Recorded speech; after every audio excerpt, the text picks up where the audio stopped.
تو یہ کر کے دیکھ لیں. صحیح بات. ڈاکٹر صاحب جسٹ ٹو وائنڈ اپ، کیونکہ ہمارا یوتھ کے ریلیٹڈ کام ہے، تو آپ نے کل میری آپ سے بات ہو رہی تھی، آپ نے ایک بڑی آئی اوپننگ بات کی. آپ نے کہا کہ ہم نہ ہی مینٹلی، نہ ہی فزیکلی، نہ ہی اسپرچولی اپنی یوتھ پہ کام کر رہے ہیں، اور ہم ایک بہت کمزور جنریشن چھوڑ کر جا رہے ہیں. تو what is your message for the youth in particular?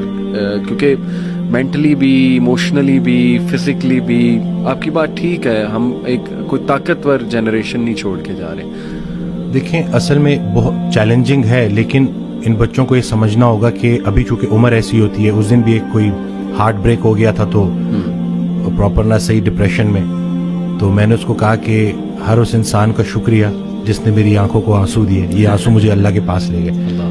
اس انسان کا سب سے بڑا تحفہ یہ جدائی ہے جو تجھے اللہ کے پاس لے کے جائے گی. لوگ کیا کرتے ہیں، یہ جو غیر اسلامی تعلقات، اسی طرح سے غیر شرعی چیزیں، یقین جانیں آپ جتنی مرضی دیکھ لیں سکون نہیں ملے گا آپ کو. اور یہی جو آپ کی گروئنگ ایج ہے نا، اس میں آپ کے ہارمونز بھی آن پوائنٹ بہترین ہیں. اسی